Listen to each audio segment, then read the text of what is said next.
3, 2, 1, start. Hello, everyone. Thank you for joining us. My name is Charles Appleby. This is the fourth of our live update webinars from COP26, and it's the 14th of our webinars this year about 1.5 max. So great event today. As you can see from the screen, we've got two speakers here. They're both in the blue zone. We've got Sandy Abrahams, who's going to tell us where she is in the blue zone. And we've got Stephan Savarese, who's on the French Pavilion. And maybe we're going to get a VIP speaker from there as well. So, as I say, my name is Charles Appleby. I'm the founder of NoCO2.org. We plant trees, we plant lots of trees. And if you'd like to join us, then you can be part of planting trees and making a difference to the planet as well. So far, we've planted 453,000 trees. We're really hopeful of planting 500,000 trees by Christmas, and we can plant more if you'd like to help us. Details are on the screen. So let's start with Sandy. Sandy, over to you, just to, if you would, to introduce yourself, please.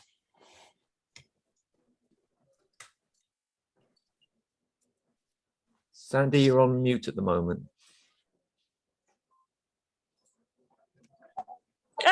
That would help. So, okay. Hi there. So, Sandy Abrahams. I'm a renewable energy lawyer. I'm providing background support to the COP negotiations.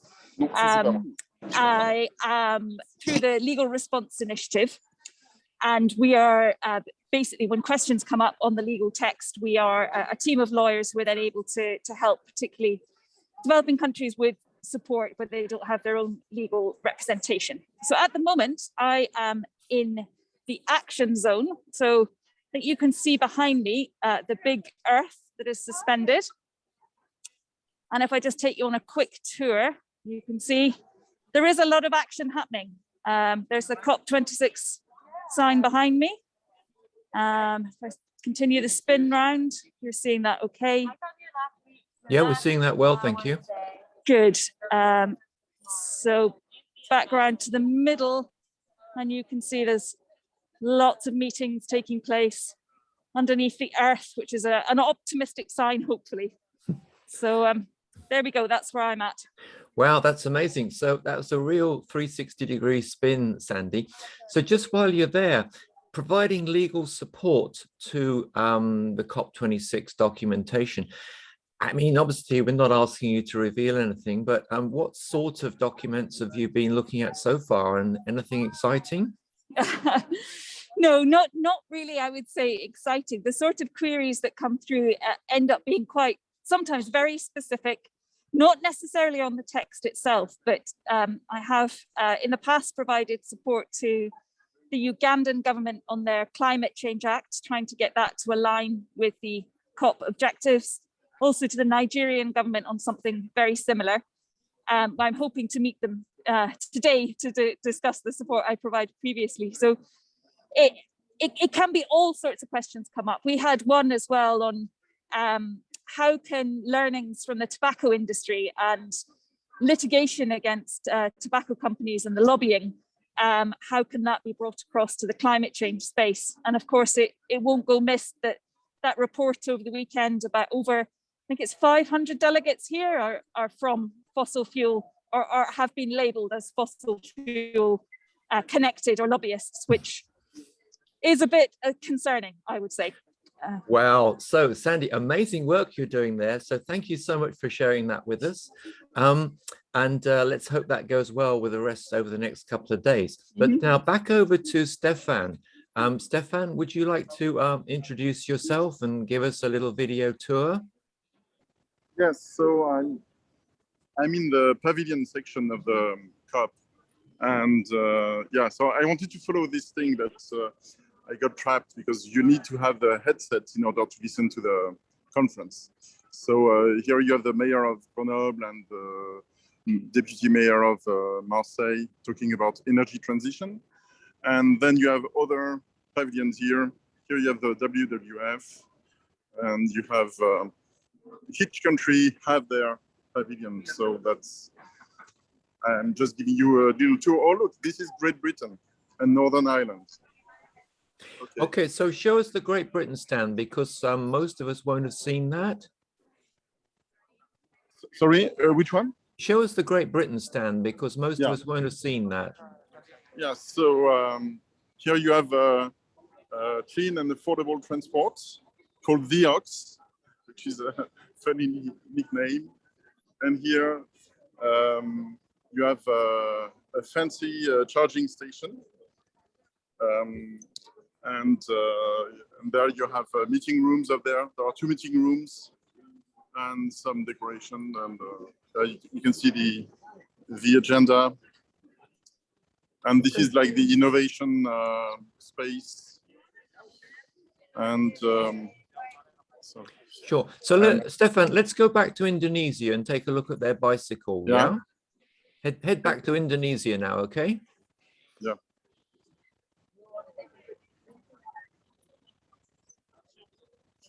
So yeah, this is Indonesia. Okay, we've got some plastic plants there. Well, I guess So most of the action is upstairs. Yeah, so what's going on with this? What's the, tell us what this bicycle means on the Indonesia stand, Stephan. Oh, the numbers? Let's see.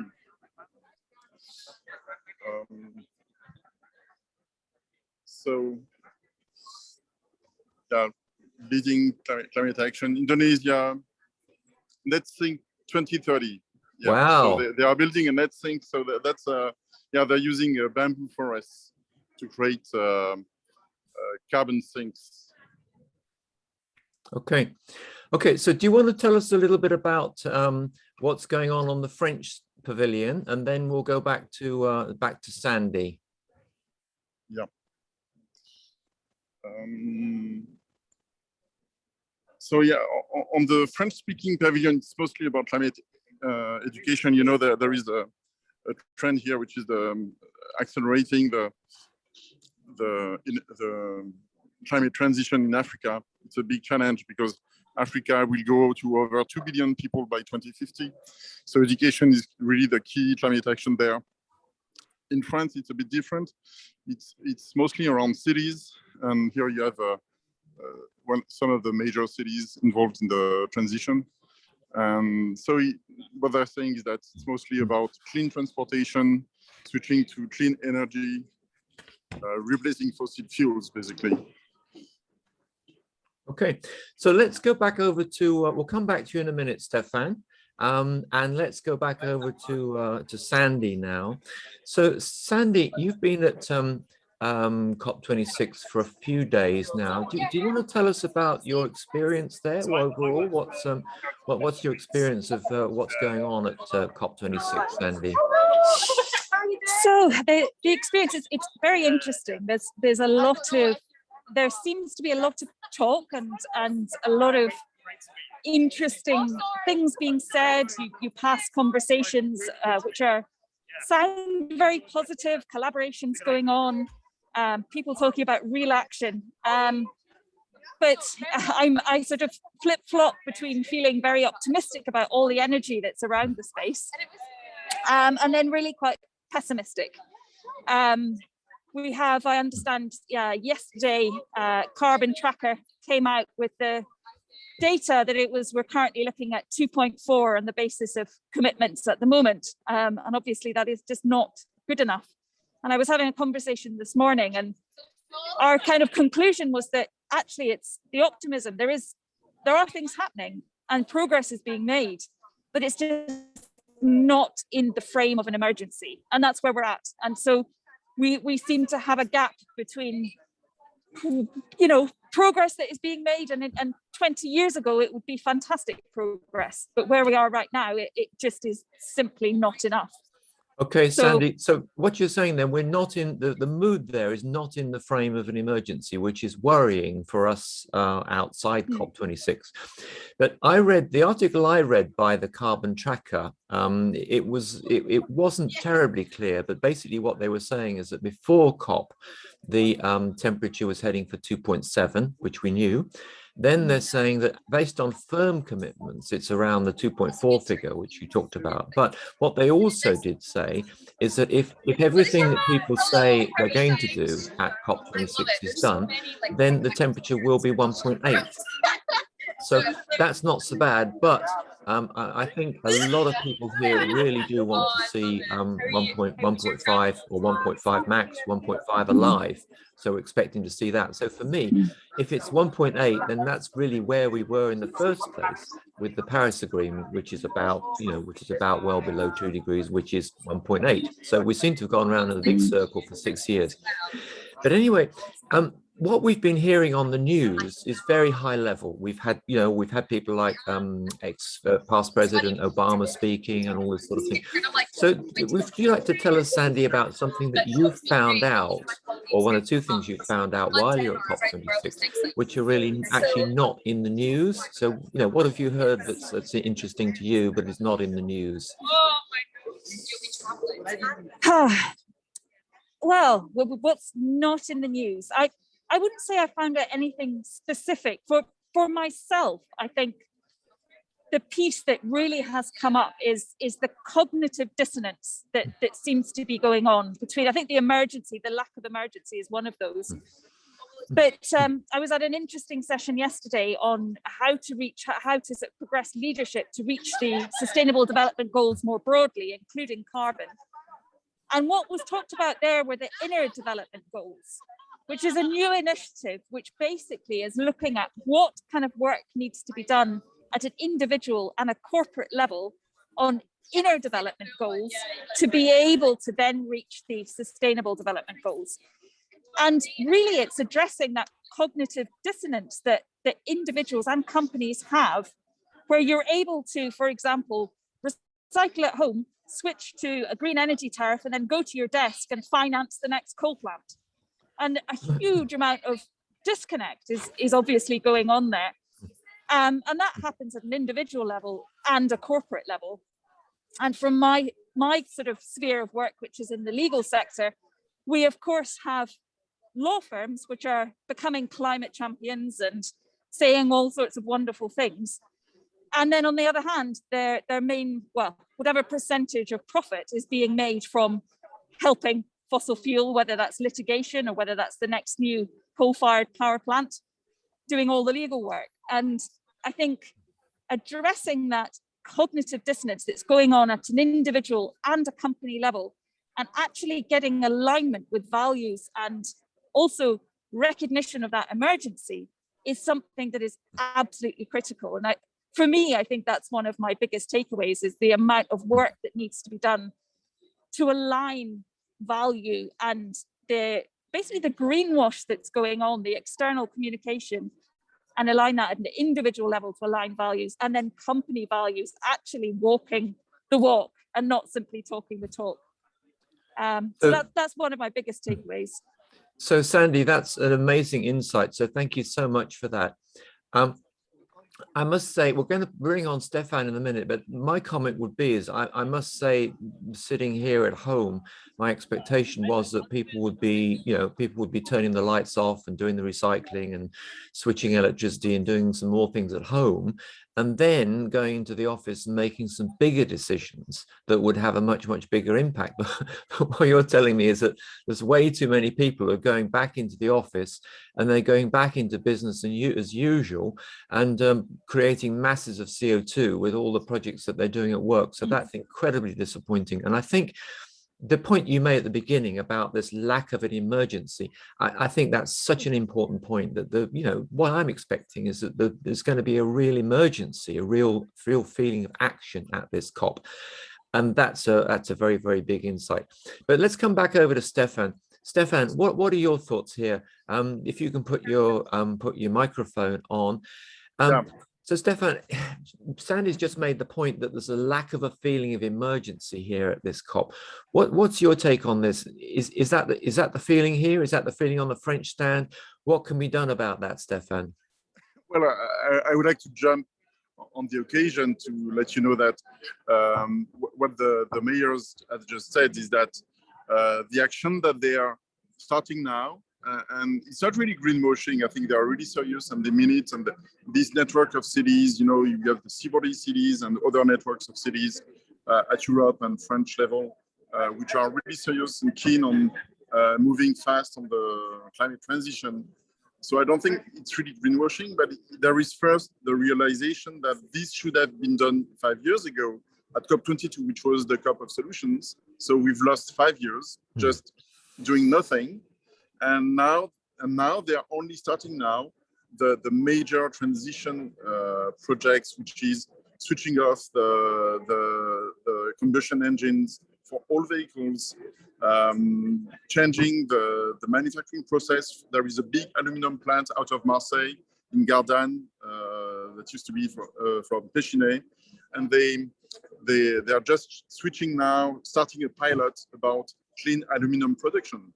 And they were also mentioning that they have big hydrogen storage and hydrogen propulsion for ships and for big trucks projects starting next year. This is all very late. It will take at least 5 to 10 years for these pilots to result in industrial progress. So it will be 2030 by then. Way too late for the climate. So we are really in bad shape. I don't think that the 1.8 degree figure that I've heard is realistic. I don't see how we're going to ever limit climate change to global warming to 1.8. I think we'll go up to 2 degrees, and then we'll have to make up for all the excess CO2 which has been emitted.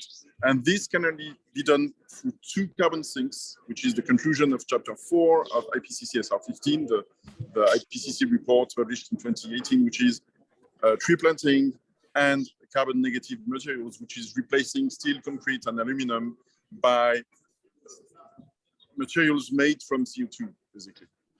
Okay, well, let's come back to you in a minute, Stephan, to talk about what this means for after COP26. But for now, let me ask both of you the question. I mean, in London had the Olympics in 2012, and about, I don't know, 2 or 3 years before that, we had a sort of panic as to whether it would all be ready. And I really like the example of readiness for the Olympics, because the Olympics is a fixed date. There's a fixed date, there's going to be hundreds of thousands of people there, and stuff has to be ready. Okay, everything doesn't have to be 100%, but it has to be a pretty high percentage of ready. My worry with the whole IPCC, UNFCCC, SDGs, all of these things is that so many of the people involved, they're diplomats and bureaucrats, so that they're not the sort of type of action-oriented personality to get stuff done. So what's your comment to either of you to start? What's your comment about, you know, really what needs to be done with leadership to get that sort of Olympics building mentality into what happens next? Okay, Sandy. From my view, I think the other word other than cognitive dissonance that I've come away with is collaboration. And I know it's an overused term, but from what I hear, there really needs to be collaboration across generations, across sectors, and between governments that is genuine collaboration with a committed end goal. And removing a step away from the rhetoric of we have to be in competition to be able to innovate, to find solutions, and instead come at things from a collaborative perspective. And I was actually really interested talking to you yesterday, Charles, about the student who said, how about having a coalition of countries that committed to 1.5? And in fact, I heard that the UK has said it's not prepared to join Denmark and Costa Rica, who are actually now talking about this beyond oil and gas coalition, which would do exactly that. And I think there needs to be innovative collaboration between those who are prepared to take the next step. And if those take the next step and there is clear advantage, for example, that Denmark and Costa Rican coalition, I am sure that they will progress and others will suddenly realize, hang on, we're being left behind.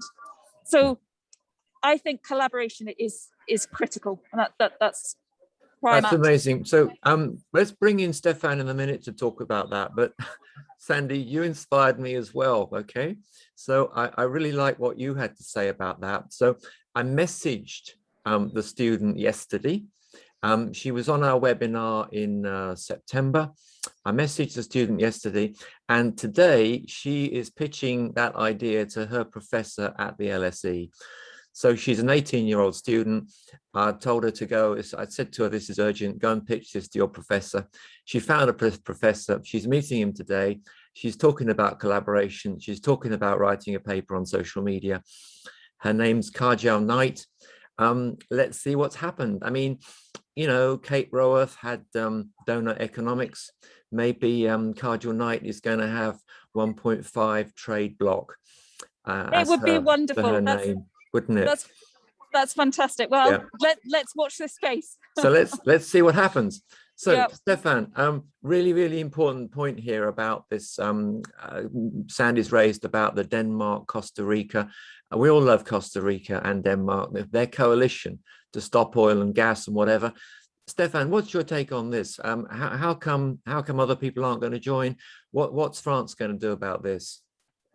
Well, you know, there is a big commitment from countries and businesses to achieve 1.5C. So I think the more countries and businesses sign these agreements will help move things forward and accelerate the transition. The second point is going to be really the transition to low carbon energy, transport, and manufacturing and housing, and that requires decisions at multiple levels, international, national, and local. So all those levels of governments need to speed up their action. This is what the mayors here from the major French cities have been saying. They have built really carbon neutrality plans for 2050, and they want actually to make them faster. So they say by getting started now, we can have the pilots running before 2030, so that we can really scale up from 2030 to 2040 and hopefully achieve carbon neutrality by 2040 instead of 2050. And I think I'm very optimistic that at least in some countries like France, but other countries as well, people are realizing that 2050 is too late and that the commitments for 2060 and 2070 are not realistic. So in order to put the pressure on big countries like China, India, and Brazil and Russia, and also the US, there is a need for countries like the UK and France to show the example. So we can lead by example. We can be climate leaders at our level, in our communities, and in our medium-sized countries to convince the much bigger countries and the much bigger communities to accelerate. Okay. So let me ask this question of you both, and we'll start with you, Stephan, because you're on screen now. We seem, according to the press, to be heading for a situation where China, Saudi Arabia, Russia, and maybe some other big countries are really not prepared to sign up to keeping 1.5 alive, to net zero 2050 or whatever. Okay, so is it possible, Stephan and then Sandy, is it possible to really have a success after COP26 without some of these countries participating as fully as they might do? Can the rest make a show of it and try and bring these other countries in later? What's your thoughts, Stephan? Yes, I agree that climate diplomacy has been working for 5 years the following way, that the most advanced countries make commitments and the other ones sign up within the next year. So what will happen is that they won't sign now and they will sign at the end of 2022. So best case scenario, they sign at COP27. Okay, Sandy, over to you. Well, I think hopefully that will become true. And I think if it doesn't, I do think that those that progress and create those trading blocks, if we start having a border carbon tax between those countries that have committed and those who don't, I think suddenly we will see those on the outside beginning to go, oh, hang on, we're being left out in the cold here. So if we don't get those commitments, I still think that we can get there, provided we club together and collaborate those that are willing. So the border carbon tax was in the UK papers this week. I don't know if it was really being floated by a minister or or was being seriously proposed. I mean, it's something, the carbon pricing has been talked about for years. It was talked about back in 2006 when Lord Stern was writing his first report. It seems to a lot of people to be a no-brainer in some sort of form. The EU is enacting a border carbon pricing with this border adjustment.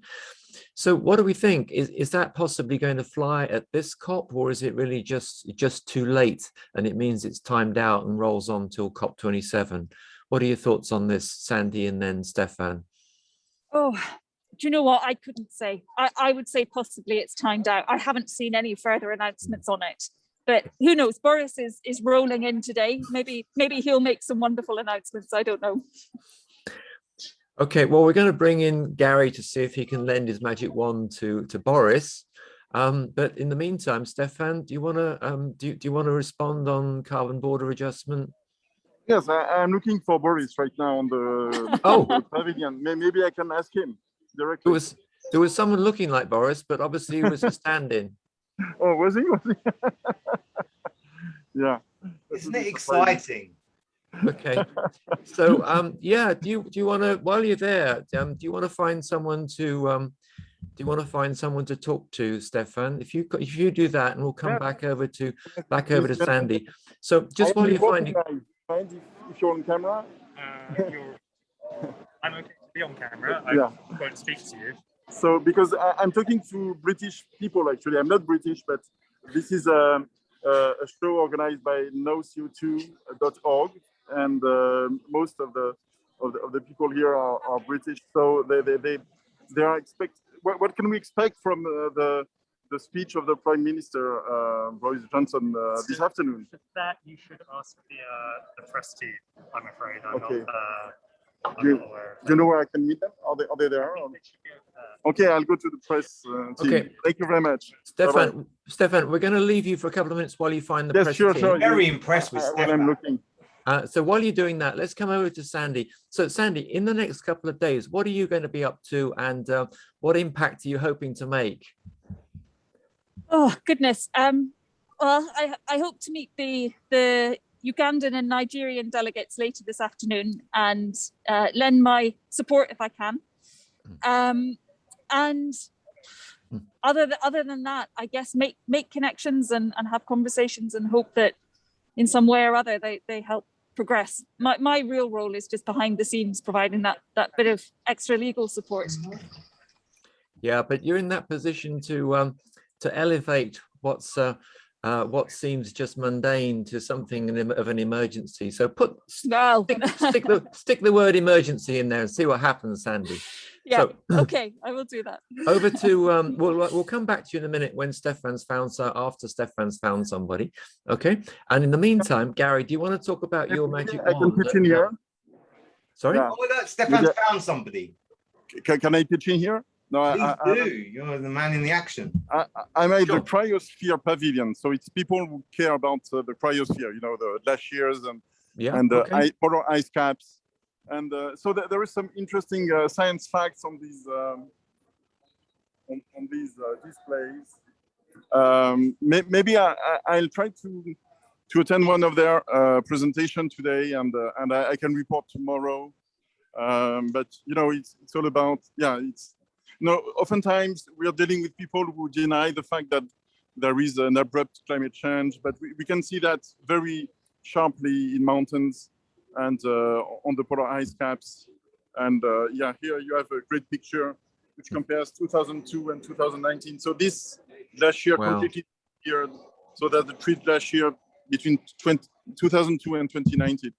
Okay, so Gary, so Stephan, you go off and find the press team, go off and find a press representative, and meanwhile, let's just talk to Gary about his magic wand. And Gary, what do you think? I mean, this is great reporting we've had from COP26 saying, look, can I say to Sandy, what a fantastic angle you have. I think that could be one of the iconic scenes that actually the globe by your shoulder. So well done for capturing that.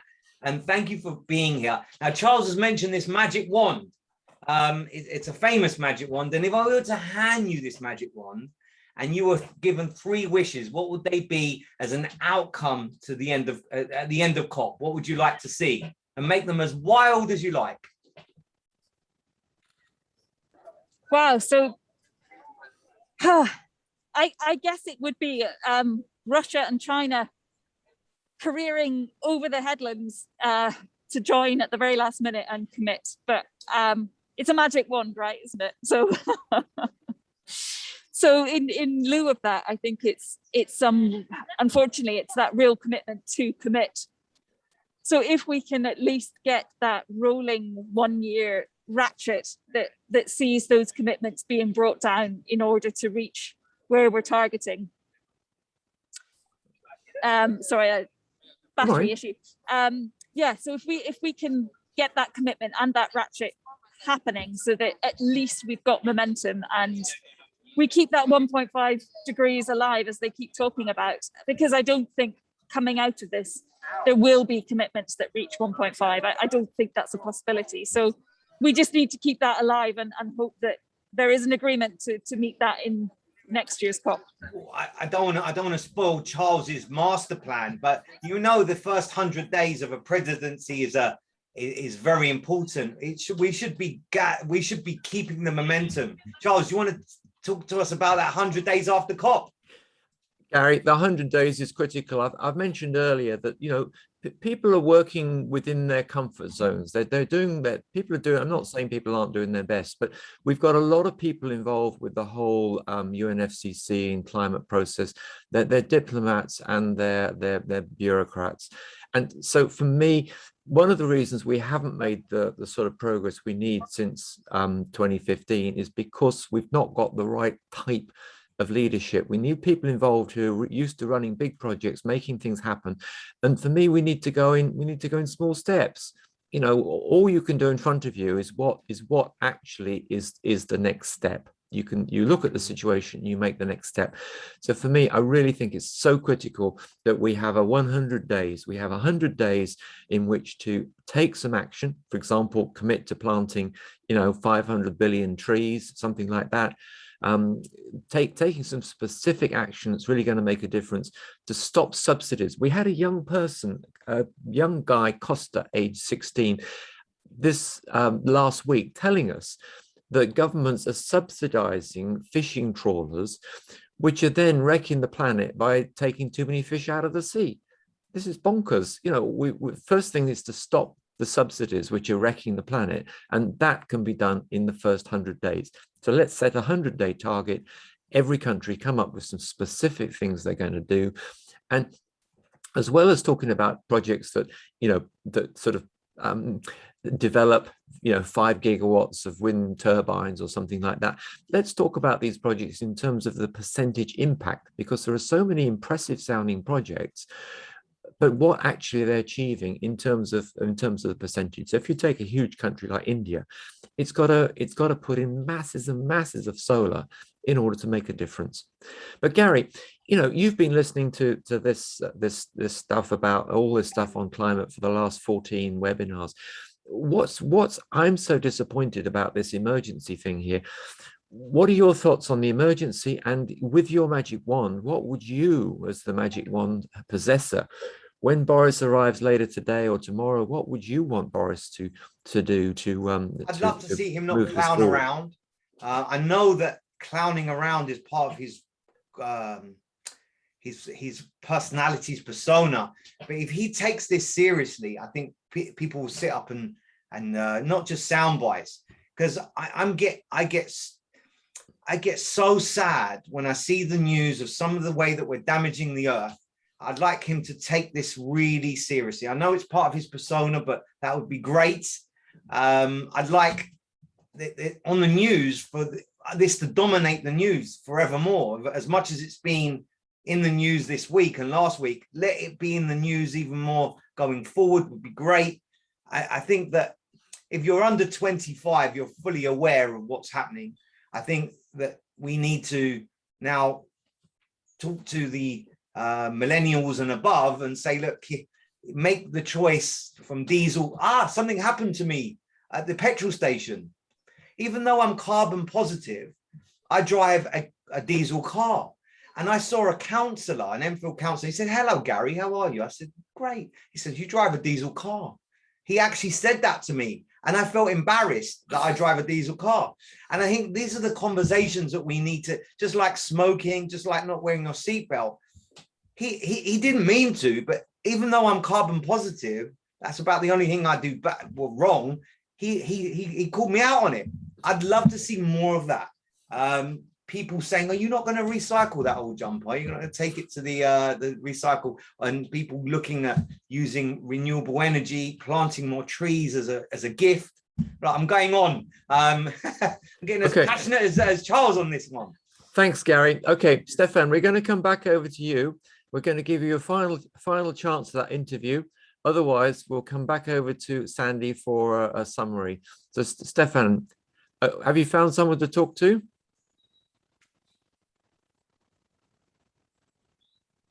Stephan. Yes, but they've got away, unfortunately. They've gone away. Okay. So I wanted to introduce you to this. Maybe we'll keep it for another day. This is the climate fresque. So it's an animated fresque. Oh, here goes my interview. Are you available to present the climate fresque, please? Yes. Okay. What's your name, please? My name is Corinne dos Santos. Hi, I'm Okay. from France and Portugal. Nice meeting you, Corinne. Nice to meet you So too. can you explain what the climate fresque is and what the frescoes are doing at COP26? Okay, yeah, with pleasure. So the fresque is a, I don't know if you can see it. The fresque is a game based on the IPCC reports. So it avoids people to read the reports actually, and it's a card game that lasts for 3 hours. And the goal is for the participants to sort the cards from causes to consequences of climate change. So it's really collaborative, participative, and engageful. It means that after the workshop, people are more into the knowledge of what can we do about it and how it works. So this is the basic knowledge about climate change, and then people are more empowered. It's an educational tool, very powerful. So at least 240,000 people played the game already in the world. We are 10,000 facilitators, and it's really quick to become one. Since when you play the game, you can train to be a facilitator and then spread the knowledge around you from children to companies, schools, and politicals. We really do that to all that levels in France, for example. And it begins now in the UK to be really well spread. And so there is 3 parts on the workshop, mainly 3-4 parts, and that the first part is really about the cards, the contents of climate change. So it's really a brainy, fun part. And then there's an emotional part where it talks more to the heart. And then there's the action part when we speak about, we debate about what kind of actions can we do on an individual level, collective level, political level. And so the goal is really to empower people and to spread that knowledge for people understanding what are how to tackle climate change. Super. Stephan, thank you so much for that. Let's now close down. We'll hand over to Sandy to close down, and then her part, and then Stephan, over to you to have your final words. So Sandy, over to you. Final words, please. Oh, final words. Well, I think it's just going back to my key takeaways of collaboration and really focusing on, okay, if we don't get what we need out of COP, how can countries, how can companies collaborate and be less competitive to the end goal? And the cognitive dissonance, how do we resolve at an individual and at a company level that big gap between, what you do and what you say and that values piece, to really move us towards that emergency direction, which we're not quite getting to. So super. That would be mine. Sandy, thank you so much for joining us. It's been a real pleasure to hear your insights and learn what you're doing, and learn how you're actually part of the negotiations with your legal work. So thank you so much. Stephan, back over to you for your final words, please, Stephan. Yeah, well, maybe tomorrow we have a climate fresque workshop. I'll show you how it goes, and you learn more about the climate fresque and what these people are achieving here. And thank you again, Corinne. and see you. Bye bye. And yeah, this is like the more crowded and noisier part of COP, and I wanted to show this because some people have said, "Oh, this is greenwashing," because you know it's the Formula E team. So I leave it over to you. What do you think about race cars and electric race cars? Is that compatible with the climate change transition? Is it greenwashing? What do you think? Well, I think, Stephan, that what's happening here is that clearly Formula One is very much associated with CO2 and fossil fuels. The fact it's electric cars, if the sense can be that as part of watching this, to go and watch this, that you go in an electric car on public transport. I think, Gary, we had an initiative, didn't we? We had an electric car racing around London. I mean, that would be amazing to have that sort of thing. So Stephan, I have to say I look at it very positively. But so Stephan, it's been wonderful to have you here. Thank you for your fantastic camera work. You've given us a real feel of what's going on in the blue zone. He's been great. You've shown us so much. So Stephan, your final words, and we really hope to have you back again on Friday to tell us more, but your final words, please. Well, I still need to learn a little bit. You know, I came in only yesterday. I think that most of the business and governments here mean it. I don't think it's just blah, blah, blah. It's just very late. But I disagree with Greta on this point. I think people are really trying to achieve something. It's just that at the micro level, I think people and communities and businesses are doing their best. But it's true that at the international level, the international community still doesn't have a sensible plan against climate change. So we are still racing against climate change. Okay, that's a great word to end up on with the electric racing car. So Stephan, Sandy, thank you so much for joining us today. It's been absolutely amazing. I've really enjoyed Charles, it. can we ask you a question? Sure. What's been your highlight so far? You've been monitoring the whole COP from the beginning. Have you got anything that stands out for you? We hoped at the beginning of the year to have 1.5 max. I'm still optimistic that we can get something this week with Boris Johnson appearing and borrowing Gary's magic wand. I'm still hopeful with that. I think for me, the experience of the time we've had with everybody has just been the diversity of comments. We've had just today we've had Sandy with her amazing insights into what's going on. We've had Stephan, we had the young people last week. We've just had so many different insights, and if only we can bring this together and everybody can recruit some friends as well to do the same thing, we can have this massive movement. I mean, I think also, Gary, I think that if there's not seen as a good result this week, I think people are going to be very angry across the world, and I think we're going to see a lot more people.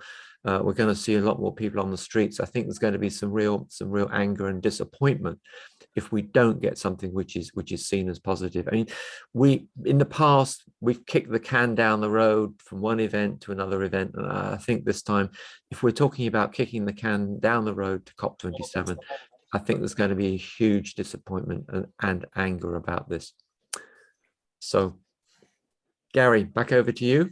Yeah, we end on a positive. That was so lovely of Sandy to be here and Stephan, and it almost feels as if we're there. So you bring it alive. The little snapshots that we get on the news doesn't quite do it as well as this. So everybody that's watching, I know hundreds of people watch these. We're already speaking to the converted. It would really help if you shared this video. If you want to feel more empowered, it's never been easier to plant trees. I'll say it because no CO2 makes it incredibly easy for you to plant trees. Make a donation, we plant trees. It's as simple as that. And that really helps towards the solution. So please like, share, comment. And it's only right for me to thank Charles for his energy and keeping these up there. So much work goes on behind the scenes. So I think everybody's grateful to you, Charles, for keeping up the message. But it's not us that need it. It's the people that don't realize. So I'm very self-aware of that. There's no point being in an echo chamber. Let's tell people that don't realize. Charles, there's open networking now for a little while. But it's just finally, Gary, thank you so much. Thank you, everyone, again. As I say, by Christmas, we will have planted 500,000 trees. It would have been amazing if we had planted 500 million trees, but that's only possible with the donors. But let's be realistic, the world needs 500 billion trees and more. So the more trees you can plant, the better. This show is sponsored. Everyone's put their time in here, they're volunteering. They put their time into this. So if you can donate to plant some trees, the link's on the screen behind me. That would be amazing. So Gary, the next broadcast is going to be on Friday at 12 o'clock. That's UK time. We're going to do some open networking now. So if you're in the audience, you're very welcome to come and have a quick conversation with us. But this is the end of this broadcast. And again, thank you everyone for your great work at COP. Thank you very, very much, Sandy and Stephan.